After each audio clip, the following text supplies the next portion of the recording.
Mesdames, Messieurs, salutations. Nous avons comme invité cette semaine, sous un autre angle, M. Pierre Roberge, que probablement beaucoup d'entre vous connaissent, mais on va apprendre à le connaître un peu mieux ce soir et on va discuter du patrimoine religieux. Alors, M. Roberge, je vous laisse vous présenter. Oui, M. Ghislain. Moi, je vais t'appeler Ghislain, ça te Non, paraît? ça ne me dérange pas du tout. On se connaît depuis longtemps. Bon, moi, je suis un vieux bonhomme qui travaille beaucoup pour la paroisse Saint-Alphonse.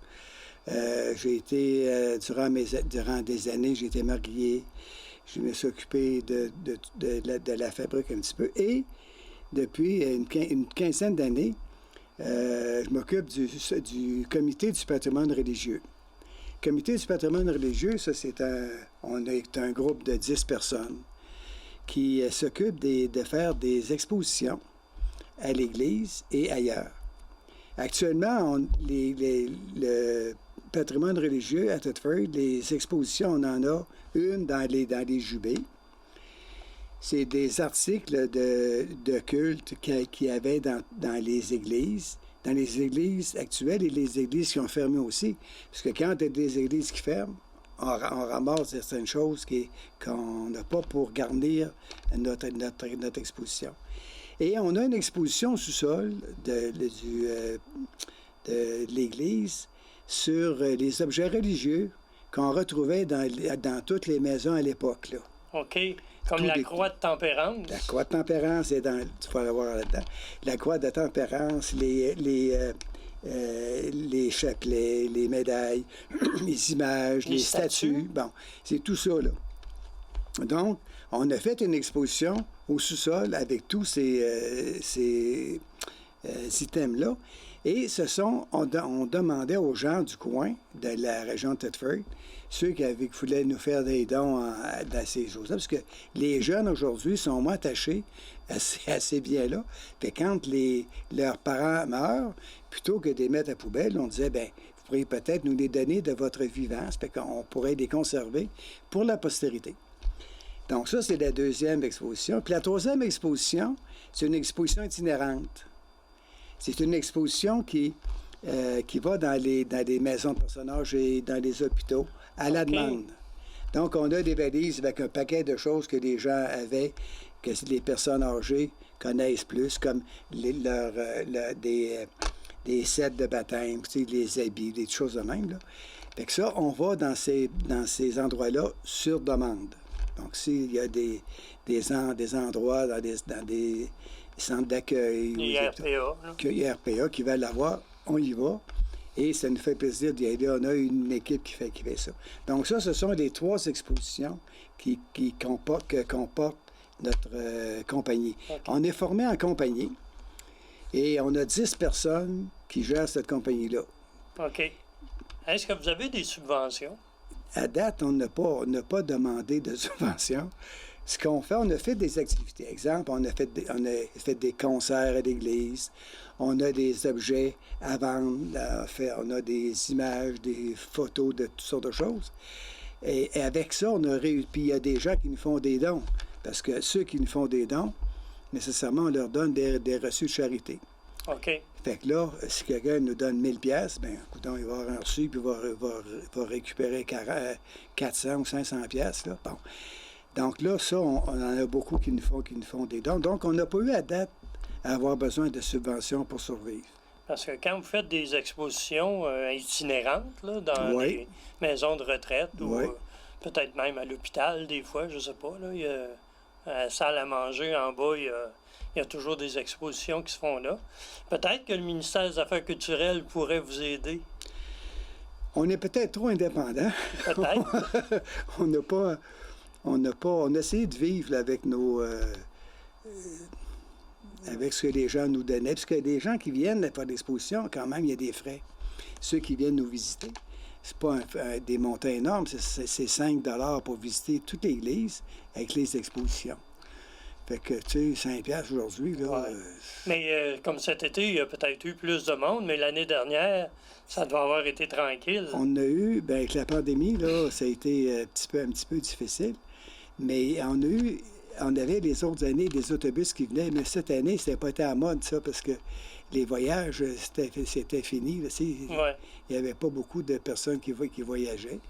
Mais c'est surprenant de voir les gens qui arrivent, surtout, on est ouvert à peu près tous les jours, là, mais les gens qui arrivent de partout. Il y a des gens qui arrivent de la Côte-Nord, des gens qui arrivent de l'Ontario, des États-Unis. Mais c'est ceux des États-Unis, les autres, ils disent, nos grands-parents sont venus au monde à Thetford ou dans la région, puis ils veulent voir un peu où c'était, puis ils arrivent à l'église.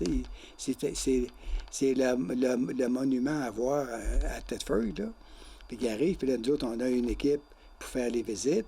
Il y a toujours quelqu'un qui les reçoit, qui donne les informations. Et ça fait partie des gens qui font le bénévolat? Oui, nous autres, on a 10 personnes sur le comité, puis on a après ça des associés. On a 3 ou 4 pour faire les visites. OK. Fait que c'est des gens qui connaissent l'histoire de l'exposition, donc qui peuvent donner des vrais renseignements, là. Puis, la plupart, il y avait à Thetford 5 églises, oui. plus peut-être Saint-Jean-de-Brébeuf aussi. Oui. Ces églises-là, sauf Saint-Alphonse, qui est resté, ils ont toutes donné les chemins de croix. Puis, C'est ça. Nous, ce qu'on a fait, lorsqu'une église fermait, puis qu'on avait qu'on ramassait les biens qui nous en apportaient, où on allait les chercher, on a créé, à l'intérieur de l'exposition, des îlots sur chacune des paroisses qui fermaient. OK. Donc, on a un îlot de Saint-Jean-de-Brébeuf, on a un îlot de Saint-Maurice, on a un îlot de Sainte-Marthe, un îlot de Saint-Noël, ainsi de suite. Chacun a son îlot avec certains biens qui étaient dans l'Église. Fait que ça, les gens se reconnaissent. Lorsqu'ils arrivent, ils disent tiens, oui, il y avait ça dans notre église. Ça peut être des photos ou des articles qui étaient là. Ouais. Puis aussi, on ramassait, toutes les fois qu'il y a des églises fermes, les vêtements religieux. Fait que ça, les vêtements religieux, on a une section à part pour tout exposer. Puis il y en avait beaucoup. C'était d'abord toutes les couleurs. Hein, c'était pas toujours... dépendamment des cérémonies. Les cérémonies, ça fait que on a tout ça. Là. Mais là, vous n'avez pas récupéré les cloches de l'église Saint-Maurice? On a des cloches, mais on n'a pas celle-là. Et la statue, elle? La statue, là, elle est censée s'en aller. D'après ce que j'ai su, c'est pas moi qui décide ça, là, mais d'après ce qu'on m'a dit, les marguilliers, ça s'en viendrait tout près de l'église ou du presbytère. Oui, mais c'est la statue de Sainte-Marthe. Ce serait la place là, qui...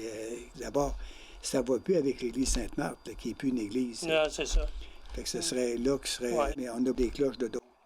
Oui, puis ça fait un clin d'œil, parce qu'à Saint-Jean-de-Brébeuf, on a gardé la cloche aussi, puis elle est exposée dans le haut de l'édifice, puis elle est éclairée le soir, on la voit bien. Ça fait comme un clin d'œil à ce que la bâtisse a pu servir à un moment donné. Et toi, tu connais bien ça.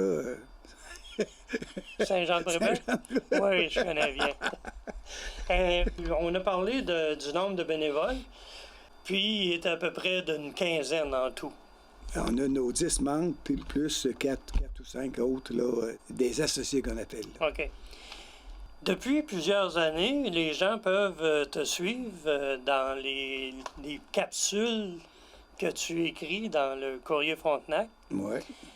Ces capsules-là t'ont conduit à écrire un livre qui a été présenté.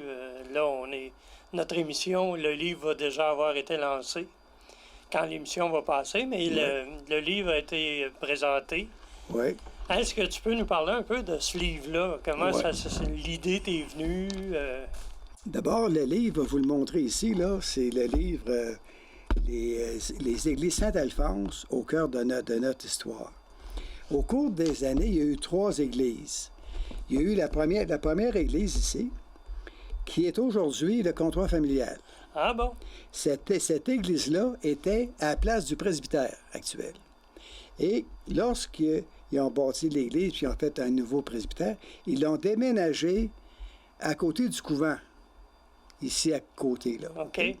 Et plus tard, ils l'ont fait, elle est encore mobile, elle est encore sur ses roues, là. Ils l'ont emmené sur la rue de la Fabrique, puis où le comptoir familial était. Et c'était l'école Quirion à l'époque. Il y avait l'école Quirion au rez-de-chaussée, et à l'étage, il y avait l'école presbytérale.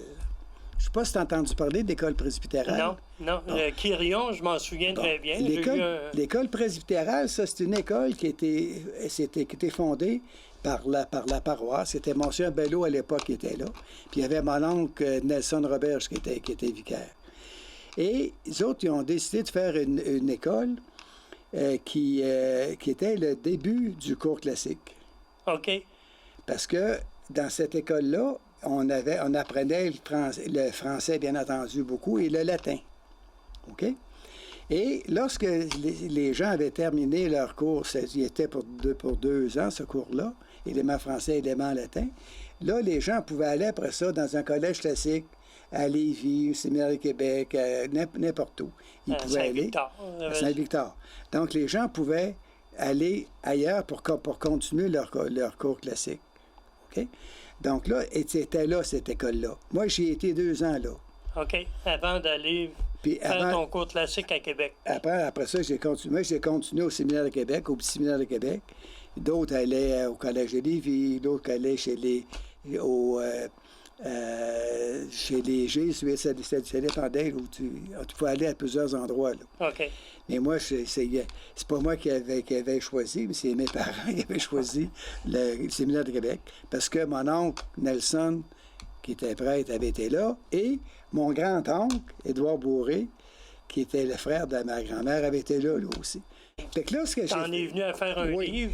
Oui. Moi, ce qu'on a fait, c'est que M. Guy Toupin, tu connais bien, les autres, il organisait pour l'année 2020 une exposition à Thetford de toutes les sociétés historiques du Québec qui étaient invitées à venir à Thetford à l'été 2020. Et Guy me dit, Pierre, on pourrait organiser une exposition à l'église, parce que moi, il avait choisi 3 endroits où aller avec ses visiteurs. Donc, un, c'était l'église de Défense. Ça fait que là, je dis oui. Puis là, avec lui, ensemble, on a monté, notre équipe, on a monté une exposition sur les trois églises de Saint-Alphonse.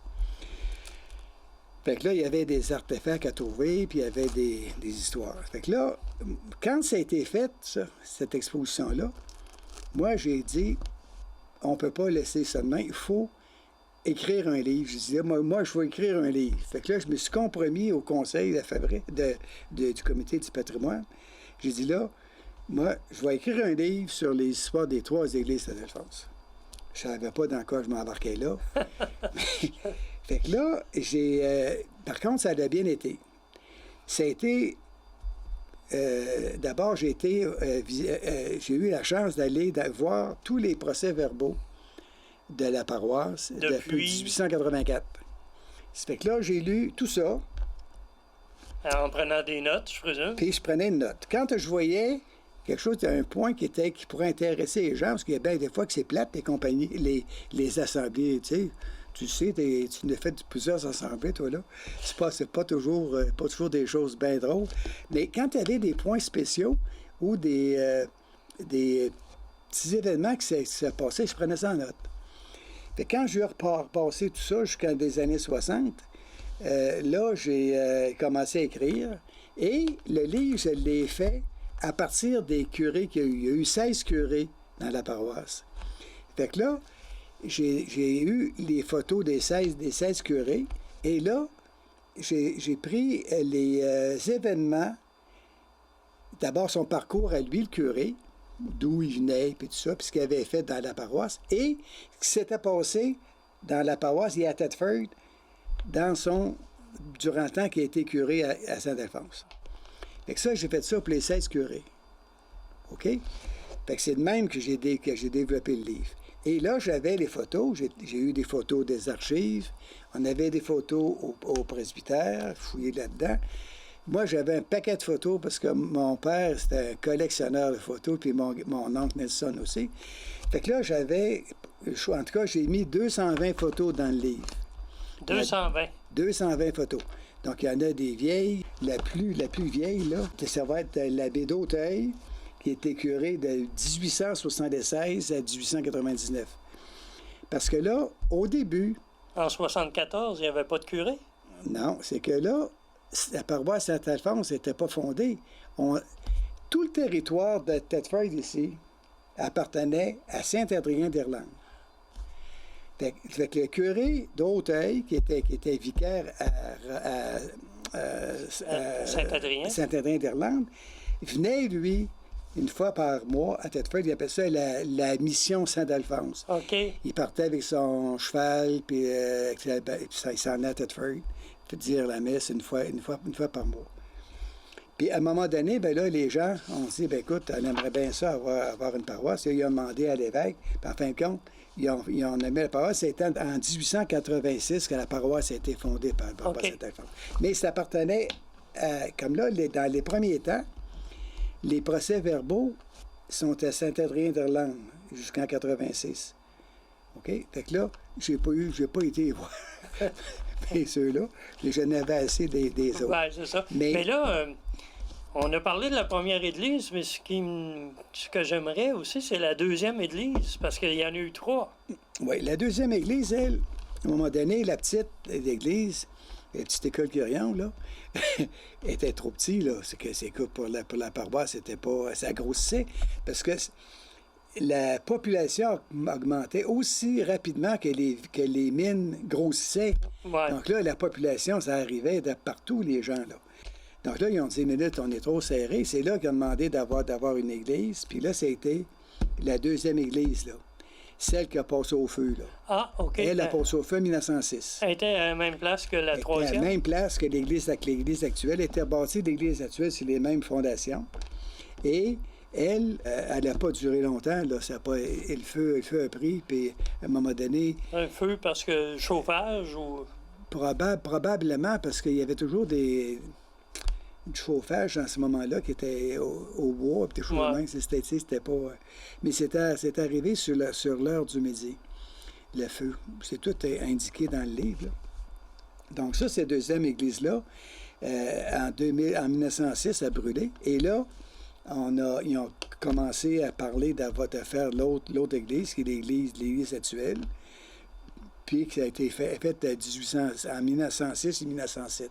En même temps que l'église Saint-Maurice? Puis, lorsque les gens ont été voir le cardinal, lui il a donné en même temps l'autorisation de faire 2 églises, une à Saint-Maurice et une à Saint-Alphonse. OK, parce que la population était rendue assez grosse. C'est ça, fait qu'il a divisé la paroisse, puis là, c'était ça, les deux. Une chance, tu me l'as dit, ça, ce bout-là, parce que c'était de même, ça s'est fait en même temps. OK. Ouais, l'église je sais actuelle. que Saint-Maurice, c'était 1907. C'est ça, 1907, c'est là aussi, qui a été inauguré. Donc, les trois églises, c'est ça. Et aussi, il y a eu trois cimetières aussi. Il y en a un sur le boulevard Sainte-Marthe. Le premier cimetière, il était à la place du centre paroissial. Les tombes ont été déménagées? Bon. Après ça, à un moment donné, là, il était trop petit. Écoute, il y avait la voie ferrée, puis ça, c'était pas bon. Là, ils ont transféré ça au bout de la rue Notre-Dame, au coin du boulevard Ouellette. Tu as le golf sur un côté, là, puis à côté, il y a des maisons sur le bord. C'était là. Deuxième cimetière était là. Ça a duré encore quelques années. Puis à un moment donné, ben là, la paroisse grossissait. Il manquait de place. Là, ils ont été sur le cimetière où il est actuellement. Puis ils ont redéménagé le deuxième cimetière. Ils ont déménagé tout ça. Puis je pense que le contrat, les chiffres justes, là, je pense que c'est lui qui l'a fait ça, il a chargé 784 piastres ou quelque chose de même. T'es le méchant job. Oui, bien, ça dépend, c'est relatif. Il y avait combien de tombes? Ben, écoute, il y avait des mondes mouraient aussi, des gens mouraient aussi dans ce temps-là. Là. Ouais. Tu sais, c'était pas une population. Les décès qu'il y avait beaucoup, c'était des accidents miniers. Oui. Il y avait beaucoup d'accidents. Moi, ça me frappait quand je lisais les livres de minutes, là. Puis ils donnaient les gens qui étaient décédés là, dans les mines. Je ne dis pas comme des mouches, mais il y en avait plusieurs par année, là, des dizaines par année là, qui mouraient. Là. Il y avait beaucoup d'accidents. Fait que Ça a pris combien de temps à rédiger ça? Est-ce que les capsules ont servi de base? non, c'est que des capsules, c'était une autre affaire, ça. C'est pas pareil. Là, d'abord, quand j'ai eu fait là, les recherches, comme je t'ai dit, là, après ça, je me suis mis à écrire. Mais, tu vois, la pandémie est arrivée au mois de mars 2020, là. Oui. Puis moi, j'ai commencé à écrire au mois de mars 2020. C'est un livre pandémique. Exactement. Donc, c'était une histoire de près de 16 mois. Puis vous avez fait tirer combien de copies? Là, la première édition, on est faite à 200 copies. Après ça, dépendant, là, on a déjà plusieurs de vendus, puisque des gens voulaient le réserver à l'avance. Et il va y avoir, quand ça va passer, ça va être fait, là, le 12 septembre, là, ça va être le lancement du livre. Et il y en a qui vont l'acheter à ce moment-là aussi. Mais on en a une entente avec l'imprimeur pour faire d'autres émissions si on a besoin. Moi, je prétends qu'on va en faire imprimer d'autres. Et il se vend à quel coût? 35 35 ouais. Ce qui n'est pas un coût énorme. Non, bien, compte tenu. Puis... Tu vois, c'est un livre, là, qui a 277 pages. C'est quand même... puis avec toutes les photos, puis... Toutes les recherches qui ont été faites par toi. Ouais, moi, j'ai fait 100%. Puis ça s'est fait bénévolement. Ben oui.